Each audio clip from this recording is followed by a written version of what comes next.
पुरी नया क्या यात्रा संस्मरण। पुरी न जाने कितनी बार मैं हो आया हूँ। मैं क्या, मेरा पूरा परिवार प्रयत्न करके भी गिन नहीं पाएगा कितनी बार। जब हम छोटे थे, विद्यालय में थे, तब से हमारे परिवार के विशेष पर्यटन स्थलों में पुरी भी था। उसके बाद पिछले 2-3 दशकों में अनेक बार गए हैं, सड़क मार्ग से भी और रेल मार्ग से भी। लेकिन इस बार की यात्रा अलग भी थी और कई बदलाव भी नजर आए।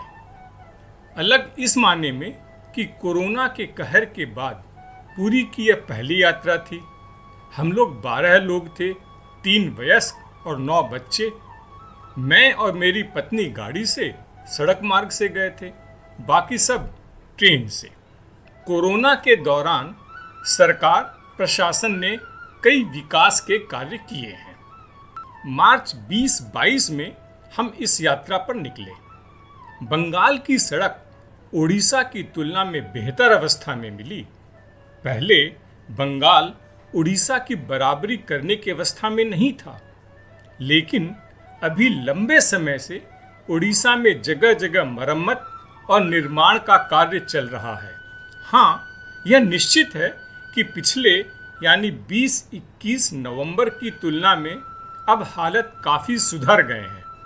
सबसे बड़ी त्रासदी यह है कि राजमार्ग पर जगह जगह बम्प्स तो बना दिए गए हैं, लेकिन उसके साथ चालकों को होशियार करने के लिए किसी भी प्रकार की कोई सूचना पट्टी बोर्ड नहीं है।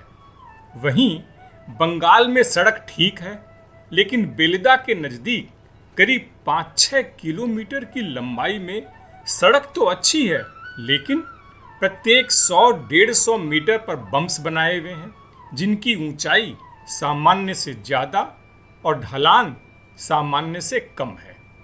चालक और यात्री की अवस्था और कष्ट का अंदाज लगाया जा सकता है। फिर खड़गपुर के बाद लौटते समय अनेक जगहों पर मार्ग पर अवरोधक लगाकर सड़कों को सकड़ा कर दिया गया है। कोलाघाट के बाद अनेक ट्रैफिक सिग्नल हैं, जहां ठहराव सामान्य से लंबा है। कोना एक्सप्रेस मार्ग के हालात तो खस्ता है। जाते समय सुबह में तो यह रास्ता लिया ही नहीं जा सकता। अंदुल रोड से जाना ही सही निर्णय है। कई दशकों से यही हाल है और सरकार बेखबर। कोशिशों में लगी है, लेकिन कार्य और प्रगति न्यूनतम स्तर पर हैं और योजनाएं तो है ही नहीं। आने वाले समय की तो बात छोड़ ही दें, अभी वर्तमान की आवश्यकताओं के लिए भी नाकाफी है। कोलकाता से पुरी तक का टोल खर्च आता है 705 रुपये। इसके बाद अप्रैल से इनमें बढ़ोतरी भी हुई है। उधर ओडिशा में भुवनेश्वर के बाद पुरी तक का मार्ग कई वर्षों पहले ही 4 वे कर दिया गया था। अब एक वैकल्पिक मार्ग भी तैयार कर दिया गया है, जिससे होते हुए बिना पुरी में प्रवेश किए सीधे चैरियट होटल के बगल से होते हुए समुद्र तट तक पहुंचने का 4 मार्ग का चौड़ा सपाट रास्ता तैयार है। एक आश्चर्य की बात है कि इस पूरे राजमार्ग पर कोलाघाट के बाद कहीं भी खाने की सही व्यवस्था नहीं है। केवल कोलकाता से 100 किलोमीटर के अंदर ही कई अच्छे ढाबे हैं। पिछली कई यात्राओं की तुलना में मैंने यह बात साफ तौर पर महसूस की है कि इस मार्ग पर निजी वाहनों के यातायात में अभूतपूर्व वृद्धि हुई है। आशा करता हूं कि शायद जल्दी ही किसी की इस पर नज़र पड़ेगी और अच्छे ढाबे की शुरुआत होगी। यह तो हुई सड़क मार्ग की बात। अब अगर रेल मार्ग की बात करूं तो 2 विशेष ध्यान देने की बात है। पहला तो यह कि कोरोना के बाद रेल की समय तालिका में हेर फेर हो गए हैं। उदाहरण के तौर पर धौली एक्सप्रेस पहले कलकत्ता से प्रातः जल्दी छूटती थी, लेकिन अब देर से छूटती है और शाम तक पहुंचती है। और दूसरी बात हमारे नैतिक पतन की है। रेलवे स्टेशन के बाहर एक स्तंभ पर गांधी जी की अर्ध मूर्ति थी। स्तंभ पर उड़िया, हिंदी और अंग्रेजी में यह अंकित था कि गांधी जी अपनी यात्रा के दौरान पुरी के नज़दीक आए थे, लेकिन जगन्नाथ महाप्रभु के दर्शन नहीं किए क्योंकि मंदिर में अछूतों का प्रवेश वर्जित था। सोचा था कि बच्चों को दिखाऊंगा और इस घटना की विस्तृत जानकारी भी दूंगा, लेकिन मैं हतप्रभ रह गया। स्तंभ अभी भी मौजूद है, लेकिन अब न वह शिलालेख है न गांधी। ओडिशा पर्यटन विभाग द्वारा आयोजित कोणार्क भुवनेश्वर यात्रा पर बच्चे गए थे। यात्रा अच्छी ढंग से आयोजित की गई थी, बस भी अच्छी थी, लेकिन यह यात्रा प्रातः 6:30 बजे पुरी से आरंभ होकर शाम 7 बजे पुरी पर ही समाप्त हुई। यह बड़े खेद की बात है कि इस दौरान जलपान, भोजन तथा चाय के लिए किसी भी सही जगह पर ठहराव नहीं किया गया। पर्यटक प्रायः भूखे ही रहे या फिर बिस्कुट, फल आदि से काम चलाया। विभाग को इस ओर ध्यान देना चाहिए। पुरी, समुद्र तट और मंदिर के आसपास के क्षेत्र का नवीनीकरण कर दिया गया है। अनेक सड़कें सीमेंटेड कर दी गई हैं और रोशनी भी बेहतर हो गई है। समुद्र तट की सड़क चौड़ी और लंबी कर दी गई है। साइकिल रिक्शे बहुत कम हो गए हैं। अब मरीन ड्राइव पर आहिस्ते आहिस्ते रिक्शे पर सफ़र करने का आनंद उपलब्ध नहीं है। ऑटो और टोटो से सफ़र जल्दी तय हो सकता है, लेकिन पर्यटकों को तो सैर का आनंद लेना होता है, जिससे अब हमें मरहूम कर दिया गया है। मंदिर के बाहर की व्यवस्था में अनेक बदलाव हो गए हैं। सभी वाहनों का प्रवेश वर्जित है। प्रमुख सड़क के मध्य में एक लंबा चौड़ा छायादार मार्ग बनाया गया है, जिसके नीचे से श्रद्धालु पर्यटक मंदिर तक पहुंच सकते हैं। बुजुर्गों के लिए बैटरी के वाहनों की व्यवस्था हो गई है। प्रवेश द्वार के समीप की अनेक दुकानों को हटाकर यात्रियों के लिए खुली जगह बना दी गई है। मोबाइल फोन तथा बैग वगैरह रखने की भी निःशुल्क अच्छी व्यवस्था हो गई है।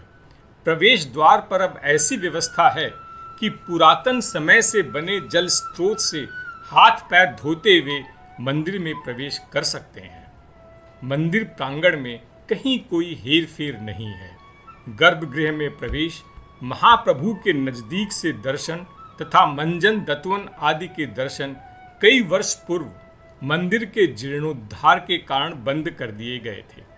जीर्णोद्धार का कार्य तो कई वर्ष पूर्व ही समाप्त हो गया है, लेकिन महाप्रभु के दर्शन की व्यवस्था बहाल नहीं की गई है। जिज्ञासा करने पर यही पता चला कि सरकार, प्रशासन, श्रद्धालु और यात्री सब बेखबर हैं। अब कोई श्रद्धालु, यात्री सरकार, प्रशासन को जगाए या फिर न्यायालय का आदेश उनके हाथ में पकड़ाए, तभी शायद वह अवसर प्राप्त हो।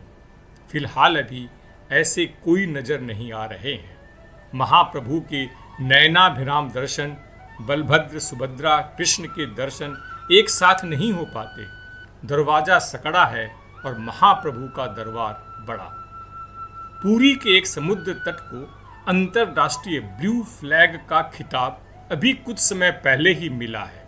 कई पैमानों जैसे स्वच्छता, पर्यावरण, सुविधाएं, सुरक्षा आदि पर खरा उतरने पर ही यह खिताब मिलता है।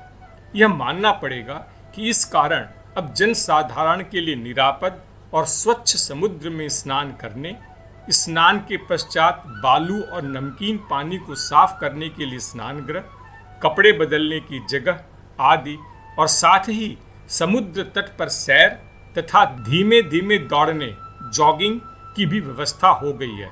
वैसे इसकी चौड़ाई कम है। इस यात्रा में पहली बार तोता राम जी की समाधि स्थल पर गया। मार्ग सकड़ा लेकिन सीमेंटेड है। लोग प्रायः स्थल से परिचित हैं। जनता का आना कम है, लेकिन वीरान भी नहीं है। स्वामी तोताराम जी स्वामी विवेकानंद के गुरु स्वामी रामकृष्ण परमहंस के गुरु थे।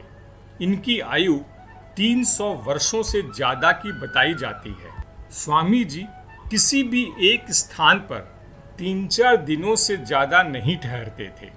इसी प्रकार घूमते हुए वे दक्षिणेश्वर के घाट पर पहुँचे और वहाँ उनकी मुलाकात स्वामी रामकृष्ण से हुई और वे वहाँ लगभग 11 महीने रहे। रामकृष्ण परमहंस ने 16 अगस्त 1886 में समाधि ली थी। अपने जीवन के अंतकाल में 40 वर्षों तक स्वामी तोताराम जी यहीं रहे और 360 वर्षों की आयु में 28 अगस्त 1961 में उन्होंने इसी प्रकार समाधि में बैठे हुए ही समाधि ली थी और उनकी समाधि यहीं इसी के नीचे बैठी हुई अवस्था में ही बनाई गई है। स्वामी जी कहीं आते जाते नहीं थे। उनके भक्तगण या परमात्मा ही उनका ख्याल रखते थे। उनके जीवन की अनेक घटनाओं की चर्चा होती है। दशकों से आते रहने के बाद भी मुझे इसकी जानकारी नहीं थी।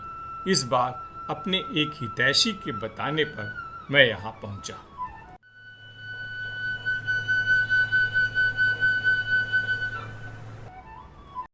आपने भी कहीं कोई यादगार यात्रा की है और दूसरों को बताना चाहते हैं तो हमें भेजें। आप चाहें तो उसका ऑडियो भी बनाकर भेज सकते हैं। हम उसे यहाँ आपके नाम के साथ प्रस्तुत करेंगे। अगर हमारे पोस्ट आपको पसंद आ रहे हैं तो सब्सक्राइब करें। अपने सुझाव सजेशंस दें। आपको कैसा लगा और क्यों। आप अंग्रेजी में भी लिख सकते हैं।